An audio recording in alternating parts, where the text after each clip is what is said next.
तब कथमृतं तप्त जीवनं कविभीरितं कल्मषापहं श्रवणमंगलं श्रीमदाततं भुवि गृह्णन्ति जे भूरिदा जना। শ্রী শ্রী রামকৃষ্ণ কথামৃত। ঠাকুরের কাছে আমরা বারবার শুনছি, ঠাকুর বলছেন যে তোমাদের ভক্তিপথ খুব ভালো আর সহজ। আমাদেরকে সহজ রাস্তাটি দেখিয়ে দিচ্ছেন ঠাকুর। বিভিন্ন রাস্তা দিয়েই ছাদে ওঠা যায়। ঠাকুর কত জায়গায় কথামৃতে বলছেন বাঁশের সিঁড়ি, কাঠের সিঁড়ি, দড়ি বেয়ে বিভিন্নভাবে লক্ষ্য ছাদে ওঠা। ঠিক এখানেও লক্ষ্য হচ্ছে ভগবান লাভ। তার বিভিন্ন পথ, জ্ঞান পথ, কর্মপথ, ভক্তিপথ, এই বিভিন্ন পথের মধ্যে আমাদের জন্য কোন পথটি উৎকৃষ্টতম হবে, আমাদের জন্য কোন পথটি সহজতম হবে, সেটি ঠাকুর বারবার বলছেন যে ভক্তিপথ। শ্রীরামকৃষ্ণদেব বলছেন, আমায় একজন বলেছিল, মহাশয় আমাকে সমাধিটা শিখিয়ে দিতে পারেন? সবাই হাসছেন। সমাধিটা শিখিয়ে দেওয়া সেটা কি যায়? আসলে ঠাকুরের সমাধি হতো, মুহুর্মুহু সমাধি হতো। আর এই যে ঠাকুরের যে মুহুর্মুহু সমাধি হতো, সে দেখে সাধারণভাবে অনেকেই বুঝতে পারতেন না। কেশবচন্দ্র সেন থেকে শুরু করে শিবনাথ শাস্ত্রী যারাই দেখতেন, তখন ওই চিকিৎসক ডাক্তার মহেন্দ্রলাল সরকার, তিনি একদিন ঠাকুরের নাড়ি পাচ্ছেন না, নাড়ি টিপে নাড়ি পাচ্ছেন না। অন্যান্য লক্ষণ দেখলে মনে হয় যে একেবারে মৃত মানুষের লক্ষণ। ঠাকুর এই ধরনের সমাধিতে প্রায়শই চলে যেতেন। একবার শিবনাথ শাস্ত্রী বলছেন যে পরমহংসদেবের বোধহয় মাথা খারাপ হয়েছে। তখন ঠাকুর বলছেন, শিবনাথ, তোমাদের যদি এই বিষয় সম্পত্তি এইসব ভেবে তোমরা যদি পাগল না হও, তাহলে আমি চৈতন্যকে নিয়ে চিন্তা করে অচৈতন্য হব কি করে? চৈতন্যকে নিয়ে চিন্তা করে আমি অচৈতন্য হব কি করে শিবনাথ? সাধারণ মানুষ বিষয় সম্পত্তি এইসব নিয়েই চিন্তা করে, তাই তাদের পক্ষে এই সমাধি, এই বিষয়টা আমরা উপলব্ধি করতে পারবো না। তাতে একজন ঠাকুরকে বলেছেন যে আমাকে সমাধিটা শিখিয়ে দিতে পারেন। সমাধি হলে সব কর্ম ত্যাগ হয়ে যায়, পূজা জপাদি কর্ম, বিষয় কর্ম সব ত্যাগ হয়। প্রথমে কর্মের বড় হইচই থাকে। যে কোনো জিনিসেই দেখবেন খুব হইচইটা প্রথম দিকে হয়, পরের দিকে হইচইটা আস্তে আস্তে কমে যায়। যখন আমরা কোথাও নেমন্তন্ন বাড়িতে খেতে যাই, যখন আমরা বসি, এই যতক্ষণ ওই পাতাটা আছে আর গ্লাস, জলের গ্লাস, কিছু আসছে না, আসলে হয়তো অনেক চেয়ার এখনো মানুষ বসেননি, সেই চেয়ারগুলো খালি আছে। যারা পরিবেশন করবেন তারা ভাবছেন আরো কিছু মানুষ বসে যান, তাহলে আমরা একটু একসঙ্গে বেশ নিয়ম করে পরিবেশনটা করতে পারি। ইতিমধ্যে যারা বসে গেছে তারা ততক্ষণ হইচই করে, কিংবা একটা পদ এলো, দ্বিতীয় পদটা তখনও আসেনি, তখনও হইচই। কিন্তু যখন বেশ কিছু পদ হয়ে যায়, চলে আসে, তখন কই মানুষ তো আর চিৎকার চেঁচামেচি করে না। সেই প্রথমে কর্মের বড় হইচই থাকে। যত ঈশ্বরের দিকে এগুবে ততই কর্মের আড়ম্বর কমে, এমনকি তার নাম গুণগান পর্যন্ত বন্ধ হয়ে যায়।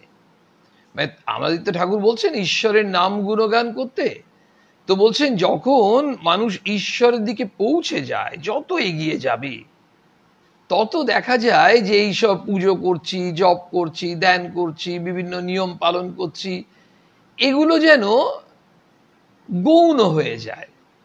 আসলে মুখ্যকে লাভ করার জন্য যেগুলোকে মুখ্য করেছিলাম, সেই মুখ্যের দিকে যখন আমরা পৌঁছে যাই, তখন এগুলোর আর খুব বেশি প্রয়োজন হয় না।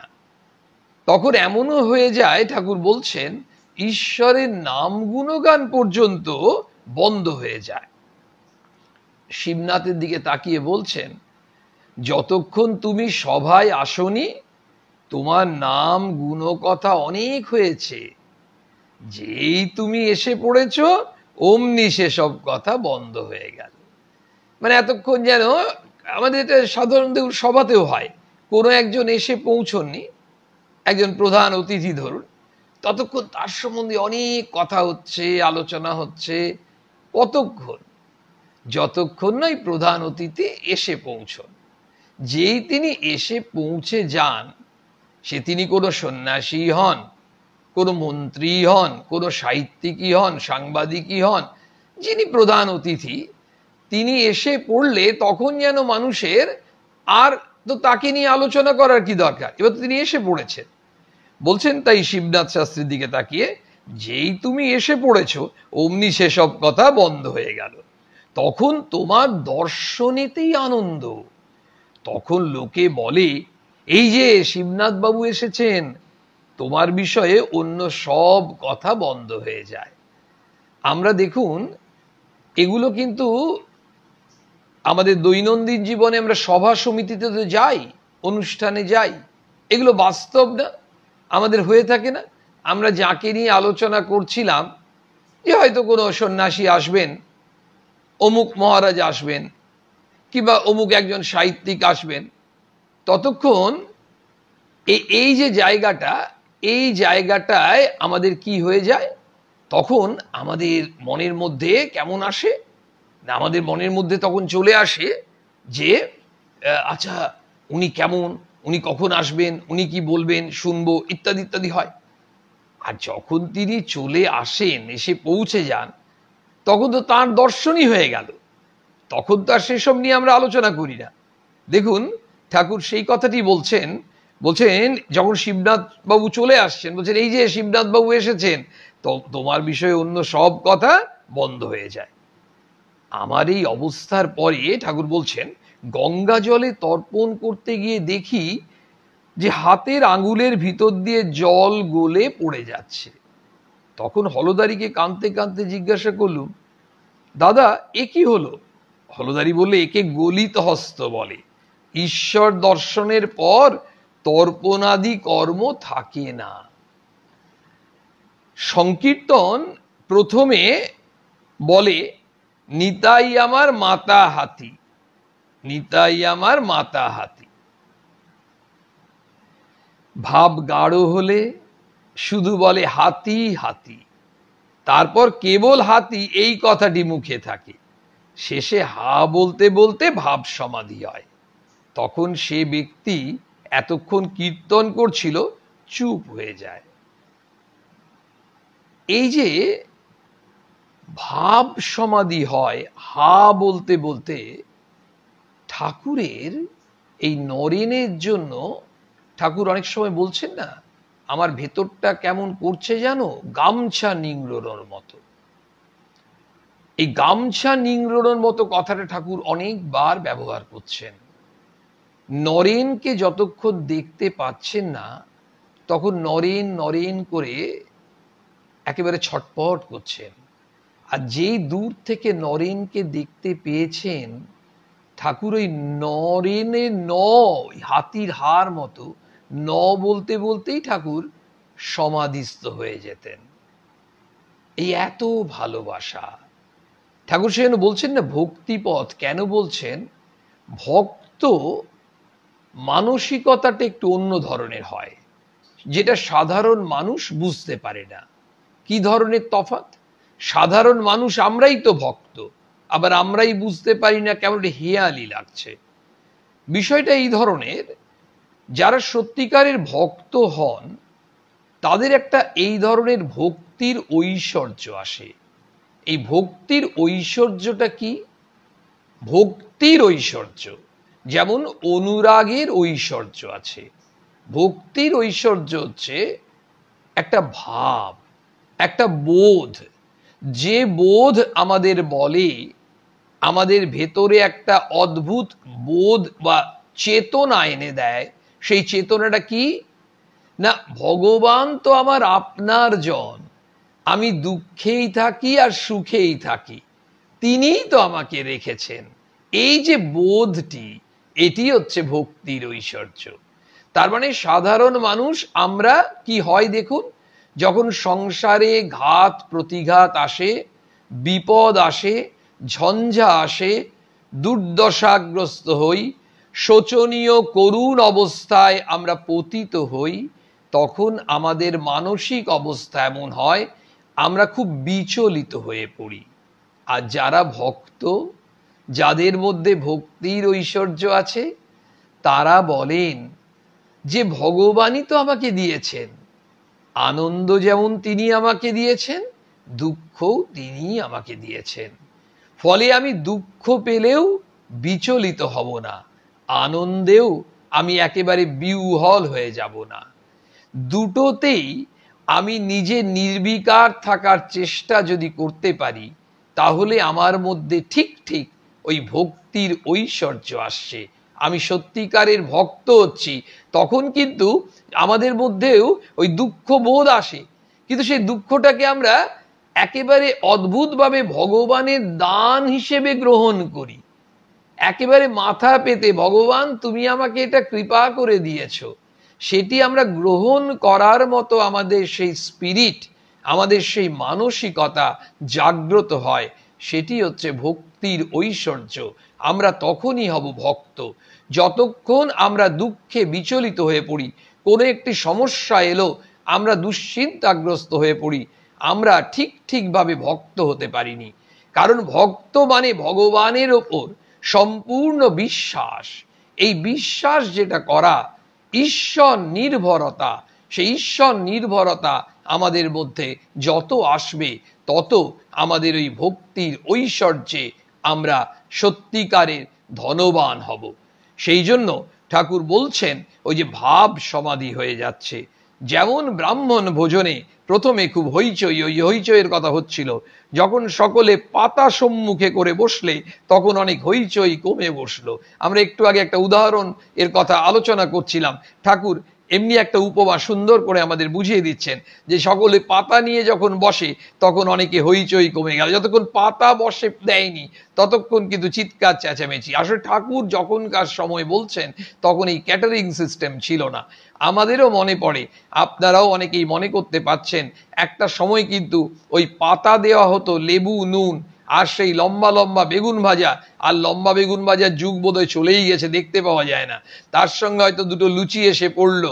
এই যে আমাদের সেই চিরকালীন ছ্যাঁচড়া এই ধরনের পদগুলো ছিল সাধারণ বিয়ে বাড়ি, পৈতে বাড়ির একেবারে সেই আইটেমস।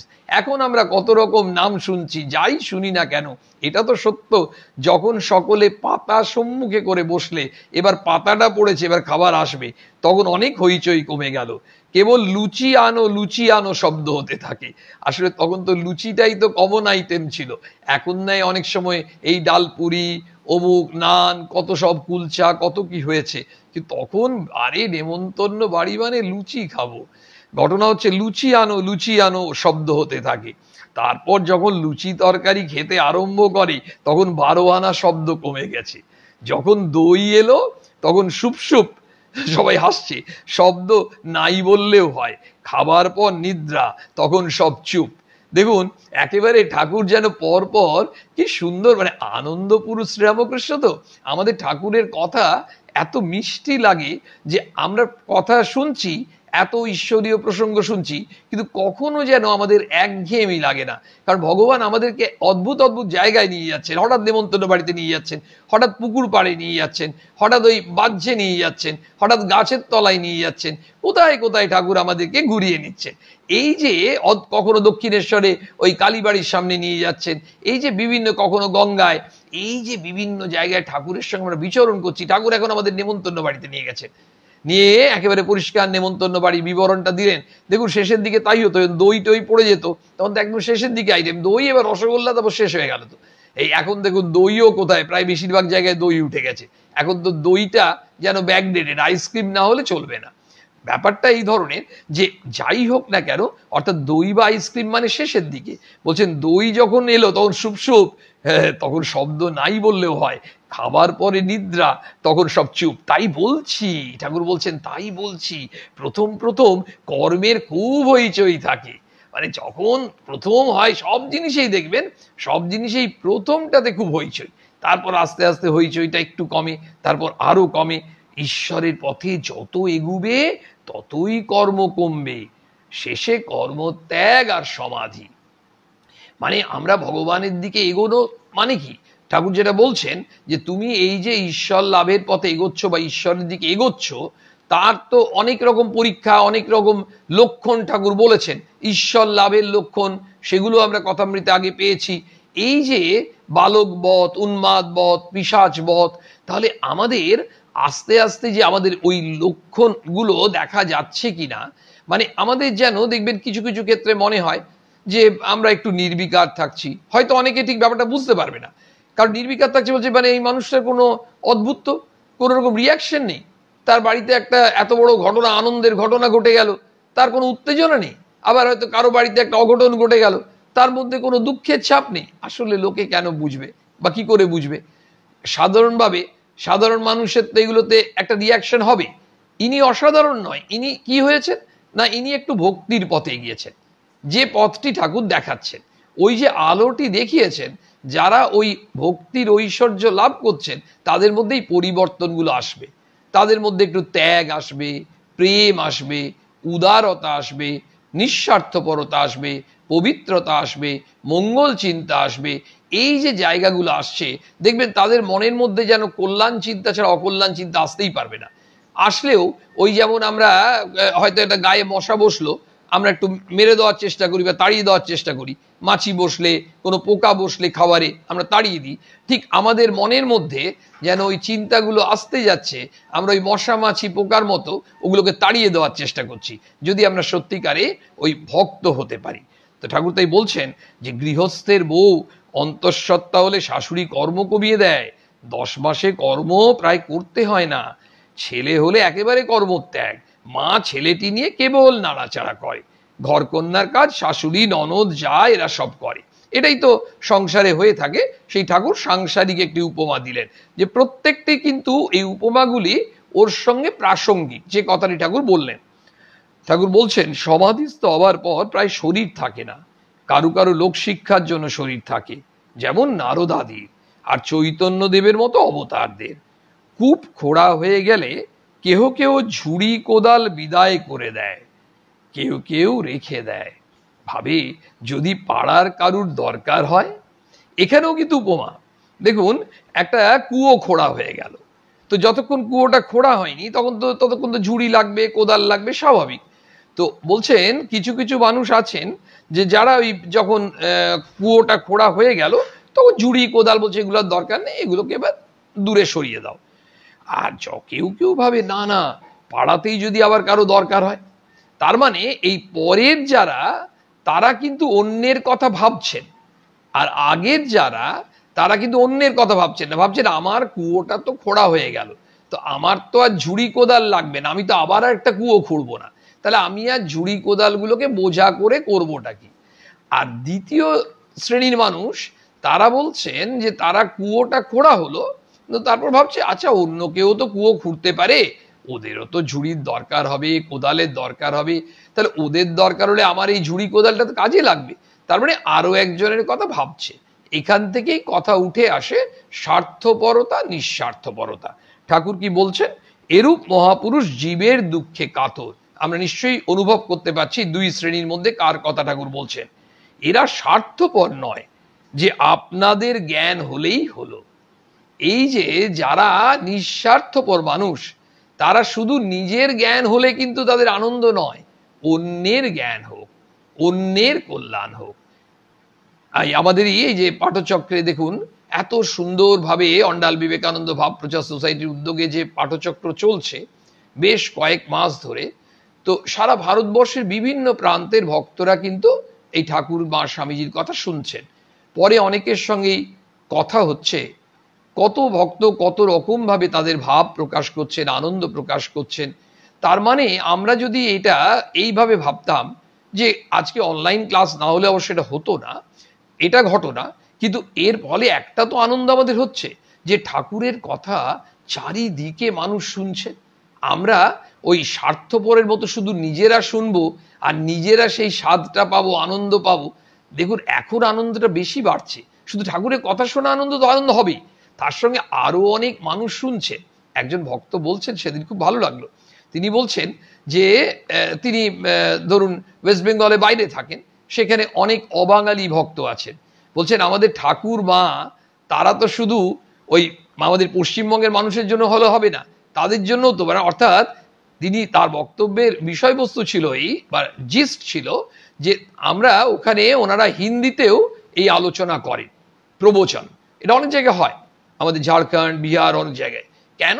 কারণ যাতে তারাও বুঝতে পারেনি যে হিন্দি ভাষী মানুষরা তারাও তো শুনতে চাইছেন, কিন্তু হিন্দি ভাষী মানুষ কি রানীগঞ্জে নেই, অন্ডালে নেই, অনেক জায়গাতে আসানসোলে আছে, বহু জায়গায় আছে, কিন্তু এনারা পশ্চিমবঙ্গে থাকতে থাকতে অনেকটা বাংলা বুঝতে পারেন। আর যারা ওই দিকেই দীর্ঘ বছর আছেন তাদের একটু বুঝতে অসুবিধা হয়। তো তার ইচ্ছাই ভক্ত, বাঙালি ভক্ত, তিনি বলছেন যে তাদের জন্য একটু হিন্দিতেও প্রসঙ্গ করার আমরা চেষ্টা করি, যাতে করে আমাদের আলোচনাটা বাংলা হিন্দি মিশিয়ে হলে সবাই, মানে উদ্দেশ্য কি আরো মানুষ যাতে এই শুনে কল্যাণ হয়, এটি হচ্ছে আমাদের জীবনের উদ্দেশ্য। এটিকেই বলে উদারতা, এটিকেই বলে নিঃস্বার্থপরতা। বলছেন স্বার্থপর লোকের কথা তো জানো, এখানে মতো বললে মুদবে না, পাছে তোমার উপকার হয়। সবাই হাসছে। 1 পয়সার সন্দেশ দোকান থেকে আনতে দিলে চুষে চুষে এনে দেয়। মানে স্বার্থপর মানুষ কেমন হয়, যদি কিছু একটা করলে, মানে তুই এখানে কথার কথা হচ্ছে তুই একবার এই চেয়ারটায় বস, তুই এই চেয়ারটায় বস, তাহলে একটা লাভ হবে। ওই তুই চেয়ারটায় বসলে লাভ হবে, আমি বসলে লাভ হবে, তাহলে বসবোই না। মানে ব্যাপারটা হচ্ছে যে কোনোদিন আরেকজনের কথা ভাবে না, সে কোনোদিনই ভাবতে চায় না। আর আমরা ঠাকুরমা স্বামীজির ভাব মানে কি বলুন তো, উদার ভাব। ঠাকুরের ভাব হচ্ছে সর্বগ্রাসী আলিঙ্গন। আলিঙ্গন মানে সর্বগ্রাসী আলিঙ্গন, একেবারে দুহাত বাড়িয়ে ঠাকুর জাতি ধর্ম নির্বিশেষে সবাইকে গ্রহণ করছেন, সবাইকে টেনে নিচ্ছেন বুকে। এই হচ্ছেন আমাদের শ্রীরামকৃষ্ণ। ঠাকুরের ভাব মানে উদার ভাব, কোথাও কোনো সংকীর্ণতা নেই, কোথাও কোনো কুসংস্কার নেই, অনন্ত ভাবময় শ্রীরামকৃষ্ণ। সেই জন্যই তো স্বামীজিকে তার গুরু ভাইরা যখন ভুল বুঝেছিলেন যে স্বামীজি বোধহয় ঠাকুরের কথা ঠিক ঠিক বলেননি শিকাগোতে, স্বামীজি বোধহয় নিজের মতো করে বলেছেন, তখন স্বামীজি পরে বলেছিলেন বলরাম মন্দিরে একদিন যোগীন মহারাজকে বলছেন, ওরে ঠাকুর হচ্ছেন অনন্ত ভাবময়, এই অনন্ত ভাবময় শ্রীরামকৃষ্ণকে তোরা যদি গণ্ডির মধ্যে বেঁধে রাখতে চাস, আমি তো সেই গণ্ডিতে ভেঙে দেব, ভেঙে দিয়ে পৃথিবীময় ঠাকুরের ভাব ছড়িয়ে দেব। দেখুন সত্য সত্যই ঠাকুরের ভাব পৃথিবীময় ছড়িয়ে গেছে, আরো যত দিন যাচ্ছে তত ছড়িয়ে যাচ্ছে। আর আমরা কেন জানি না সবসময় বুঝতে পারছি এই ভাবটা কিন্তু আমাদের বাঁচাচ্ছে, এই ভাবটাই কিন্তু আমাদের জীবনে একটা নতুন দিশা দেখাচ্ছে। সেটা যে যে বয়সে থাকুন, আমরা প্রত্যেকেই ভাবছি ভাগ্যি আমরা এই শ্রীরামকৃষ্ণ ভাবের সঙ্গে একটু হলেও যুক্ত হতে পেরেছি। কিন্তু শক্তি বিশেষ, ঠাকুর বলছেন সামান্য আধার লোক শিক্ষা দিতে ভয় করে, হাওয়াতে কাঠ নিজে একরকম করে ভেসে যায়, কিন্তু একটা পাখি এসে বসলে ডুবে যায়। কিন্তু নারদাদি বাহাদুরি কাঠ, এই যে আমরা সদ্গুরুর আশ্রয় পেয়েছি, বাহাদুরি কাঠ, এ কাঠ নিজেও ভেসে যায়, আবার উপরে কত মানুষ গরু হাতি পর্যন্ত নিয়ে যেতে পারে। সেই জন্য সবাই লোক শিক্ষা দিতে পারবে না। ওই যে ঠাকুর সেই জন্য চাপরাসের কথা বলছেন, এই যে স্বামীজিকে চাপরাস দিয়েছিলেন নরেন শিক্ষে দিবে। এবার শ্রীরামকৃষ্ণ, শিবনাথ শাস্ত্রী, অন্যান্য সব আছেন, তাদের দিকে তাকিয়ে বলছেন, হ্যাঁ গা, তোমরা ঈশ্বরের ঐশ্বর্য অত বর্ণনা করো কেন? আমি কেশব সেনকে ওই কথা বলেছিলাম। একদিন তারা সব ওখানে মানে কালীবাড়িতে গেছিল। আমি বললুম, তোমরা কিরকম লেকচার দাও আমি শুনবো। ঠাকুর বলছেন, ওই ঠাকুর লেকচার কথাটা একদম পছন্দ করছেন না, আমরা তো কথামৃতে পেয়েছি তো, কিন্তু বলছেন, মাস্টারমশাইকেও বলেছেন, তোমাদের কলকাতার লোকগুলো শুধু লেকচার দেওয়া। যখন মাস্টারমশাই বলেছিলেন তখন বলছে, তোমরা কিরকম লেকচার দাও আমি শুনবো। তা গঙ্গার ঘাটে চাঁদনিতে সভা হলো, আর কেশব বলতে লাগলো। কেশবচন্দ্র সেন বলছেন, বেশ বললে, আমার ভাব হয়ে গেছিল, মানে ভাব এসে গেছিল। পরে কেশবকে আমি বললুম, তুমি এগুলো এত বলো কেন? হে ঈশ্বর, তুমি কি সুন্দর ফুল করিয়াছ, তুমি আকাশ করিয়াছ, তুমি তারা করিয়াছ, তুমি সমুদ্র করিয়াছ, এই সব মানে এগুলো কেশবচন্দ্র সেন তার বক্তৃতায় বলেছেন। ঠাকুরের এমনি ভাব চলে এসছে। ঠাকুর খুব অ্যাপ্রিসিয়েটও করলেন, প্রশংসা করলেন, বলছেন যে বেশ বললে, বেশ বললে, খুব ভালো বলেছ। কিন্তু বলেই আবার বলছেন যে তুমি এগুলো এত বলো কেন? মানে এগুলো এত বলার প্রয়োজন নেই। কোনগুলো? হে ঈশ্বর, তুমি কি সুন্দর ফুল করিয়াছ, তুমি আকাশ করিয়াছ, তুমি তারা করিয়াছ, তুমি সমুদ্র করিয়াছ, এই সব। যারা নিজে ঐশ্বর্য ভালোবাসে তারা ঈশ্বরের ঐশ্বর্য বর্ণনা করতে ভালোবাসে। আসলে যারা, ঠাকুর কি সুন্দর বলছেন, যারা নিজে ঐশ্বর্য ভালোবাসে তারা ঈশ্বরের ঐশ্বর্য বর্ণনা করতে ভালোবাসে। যখন রাধাকান্তের গয়না চুরি গেল, সেজবাবু মানে রাসমণির জামাই রাধাকান্তের মন্দিরে গিয়ে ঠাকুরকে বলতে লাগলো, ছি ঠাকুর, তুমি তোমার গয়না রক্ষা করতে পারলে না। লক্ষ্য করুন কি অদ্ভুত একটি এই প্রাসঙ্গিক এই প্রেক্ষিতে ঠাকুর একটি ঘটনার কথা উল্লেখ করছেন। তার আগে বললেন, যারা নিজেরা ঐশ্বর্য ভালোবাসে, ওই কেশব সেন যে বললেন না ফুল আকাশ তারা এইসবের কথা বলছেন, ঠাকুর কিন্তু ওইখানটায় আপত্তি আছে। সেই জন্য ঠাকুর বললেন, তুমি ওগুলো এত বললে কেন? তারপর তিনি নিজেই বলছেন, বলার কারণটাও তিনি বিশ্লেষণ করে দিলেন। বলছেন, যারা নিজেরা ঐশ্বর্য ভালোবাসে তারা ঈশ্বরের ঐশ্বর্য বর্ণনা করতে ভালোবাসে। মানে দেখুন, আমরা যারা ধন সম্পত্তি এগুলো ভালোবাসবো, আমরা ভগবানেরও ওই দিকটা বর্ণনা করতে চাইব। বলছেন, যখন রাধাকান্তের গয়না চুরি গেল, রানী রাসমণির জামাই সেজবাবু, মথুরবাবু, তিনি রাধাকান্তের মন্দিরে গিয়ে ঠাকুরকে কি বলছেন দেখুন। বলছেন, ঠাকুরকে বলতে লাগলো, ছি ঠাকুর, তুমি তোমার গয়না রক্ষা করতে পারলে না। ঠাকুরকে বলছেন। আচ্ছা, এই গয়নাটা চুরি গেল সেটাতেই সব থেকে বেশি লেগেছে। আমি সেজবাবুকে বললাম, ও তোমার কি বুদ্ধি? ঠাকুর তখন বলছেন, আমি সেজবাবুকে বললাম, ও তোমার কি বুদ্ধি? স্বয়ং লক্ষ্মী যার দাসী পদসেবা করেন, তার কি ঐশ্বর্যের অভাব? একেবারে সেজবাবু যে জায়গা থেকে মথুরবাবু বলছেন, আর ঠাকুর যে জায়গা থেকে মথুরবাবুর এই ভুলটা শুধরে দিচ্ছেন, আমাদের সকলেরই এই ধরনের ভ্রান্তি হয়ে থাকে। কারণ আমরা যেমন, আমরা কিন্তু সেইভাবেই দেখার চেষ্টা করি। সেই জন্যই সেজবাবুর, মথুরবাবুর সব থেকে কষ্ট হয়েছে অন্য জায়গায়, যে গয়নাগুলো চুরি হলো বলে। এই গয়না চুরি হলো বলে তার যেহেতু বিরাট ঐশ্বর্য আছে, তিনি সেই জন্য একেবারে দোষারোপ করছেন ঠাকুরকে। বলছেন, তুমি এই গয়নাটা রক্ষা করতে পারলে না, কিসের ঠাকুর তুমি? তখন শ্রীরামকৃষ্ণদেব তিনি বলছেন, আমি সেজবাবুকে বললাম, ও তোমার কি বুদ্ধি? স্বয়ং লক্ষ্মী যার দাসী পদসেবা করেন, তার কি ঐশ্বর্যের অভাব? এই গয়না তোমার পক্ষেই ভারী একটা জিনিস, কিন্তু ঈশ্বরের পক্ষে কতকগুলি মাটির ডেলা। তোমরা মানে আমরা সাধারণ মানুষ, বিশেষ করে যারা লোভী, যাদের প্রচুর অর্থের লোভ, লালসা, কামনা, বাসনা।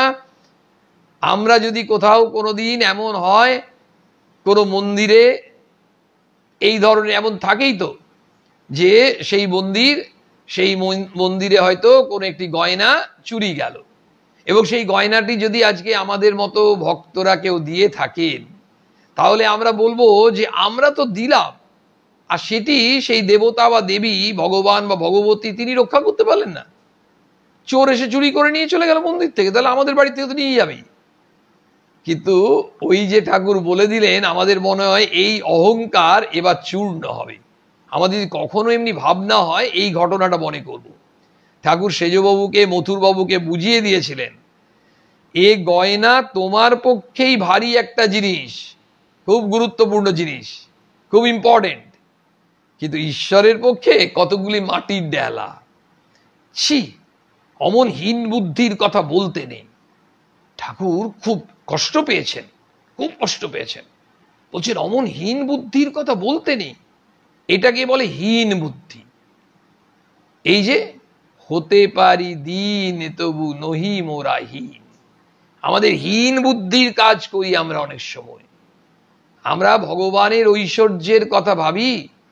একটু আগে ভক্তির ঐশ্বর্য আলোচনা হচ্ছিল, ঈশ্বরের ঐশ্বর্য ঠাকুর নিজেই তো বলছেন, যেমন ছেলে বাবার ঐশ্বর্য পায়, যে আমাকে স্মরণ করবে, যে আমার কথা ভাববে, সে আমার ঐশ্বর্য পাবে। আমরা ভগবানের ঐশ্বর্য পাবো মানে কি? প্রেম পাবো, পবিত্রতা পাবো, উদারতা পাবো, এই ভক্তি পাবো, বিবেক, বৈরাগ্য। বলুন তো, এই ঐশ্বর্যের কাছে এই গয়না বলুন, অলংকার বলুন, টাকা বলুন, জমি, ফ্ল্যাট, কিন্তু অনেকের মনে হতে পারে টাকাটা না হলে কি আমরা ভাত খেতে পারবো, টাকা না হলে কি রোগের চিকিৎসা করতে পারবো? এইসব প্রশ্ন আসে আমাদের সাধারণ মানুষ, আমরা এই প্রশ্ন করবো, এগুলো বাস্তবসম্মত।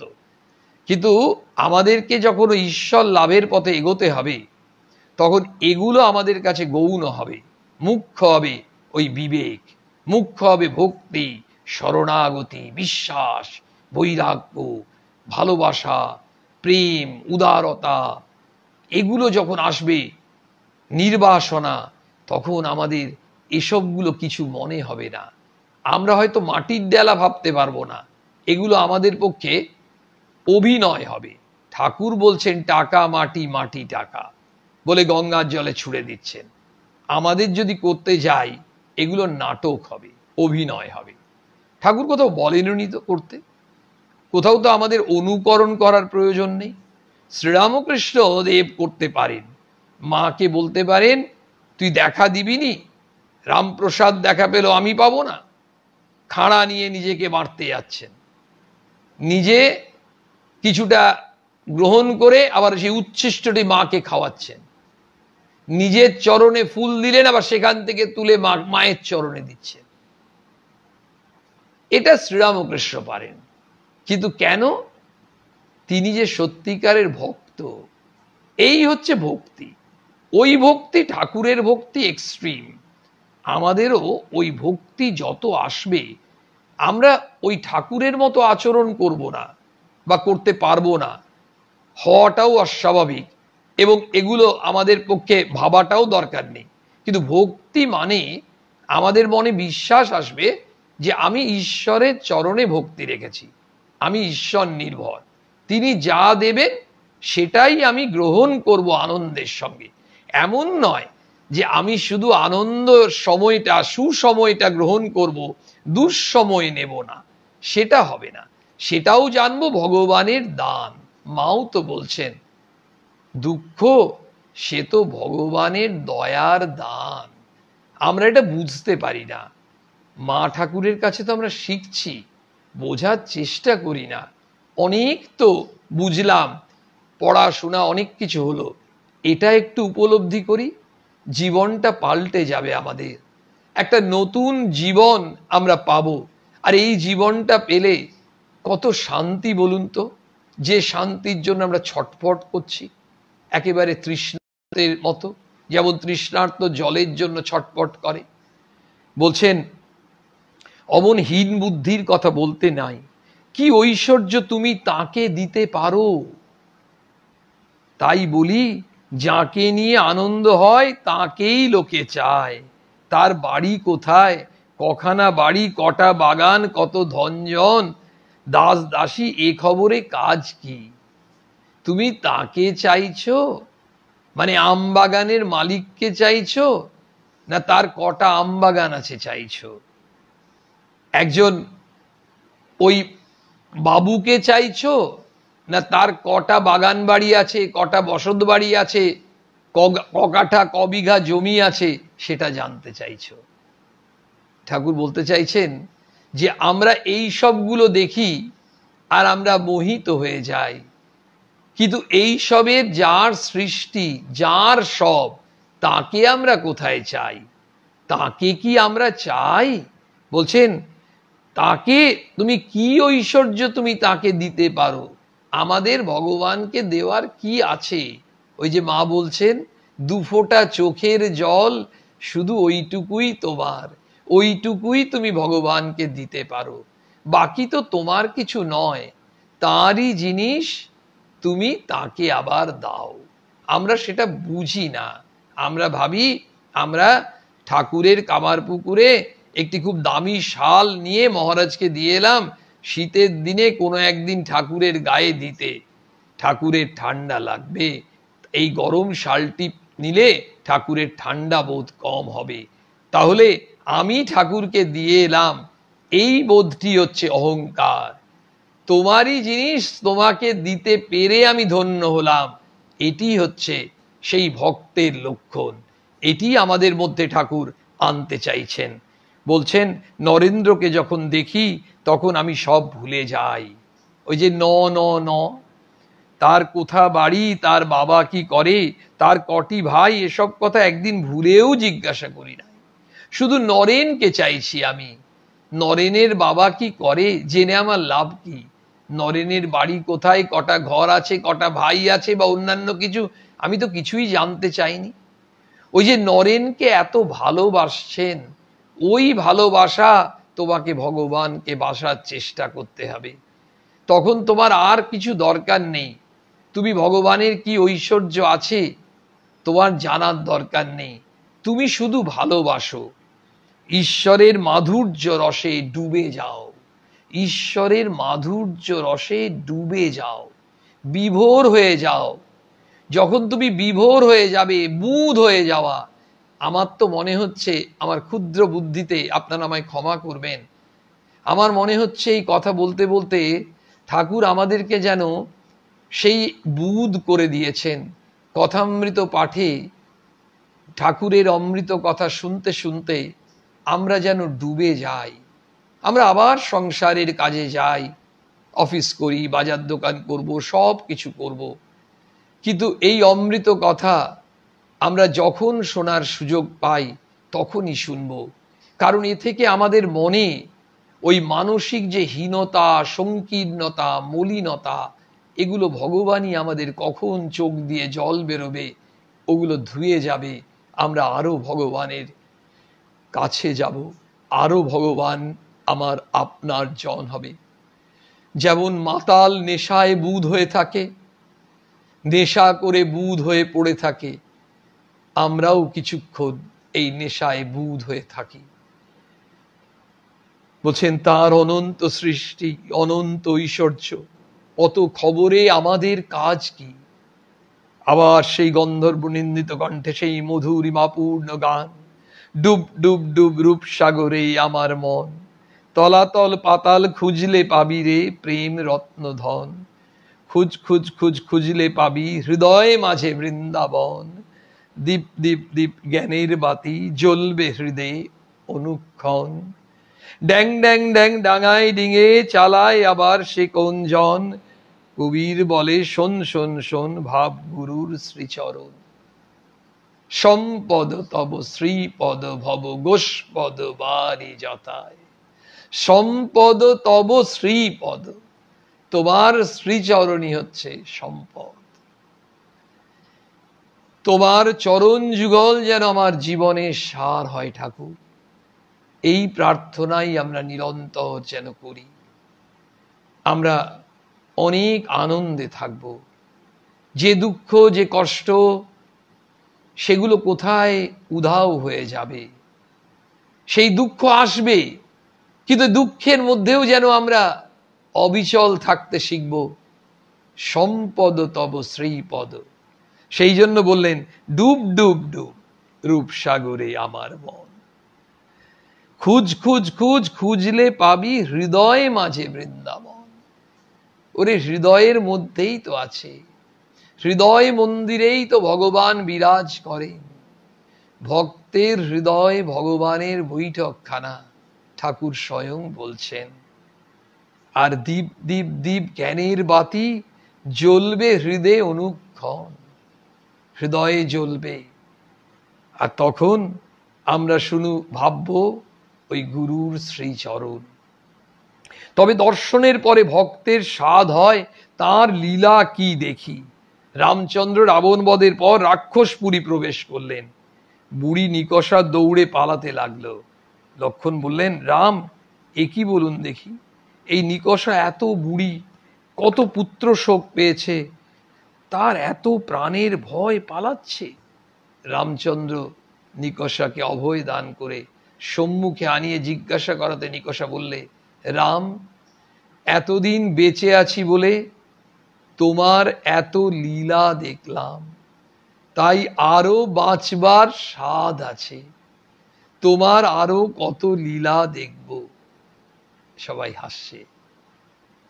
রামচন্দ্রকে বলছেন যে আমি কেন বেঁচে আছি, তুমি তো ভগবান রামচন্দ্র, সেই রামচন্দ্রের কত লীলা তো দেখলাম, আরো কত লীলা দেখতে পাবো যদি বেঁচে থাকি, তাই খুব আমার বাঁচবার স্বাদ গো।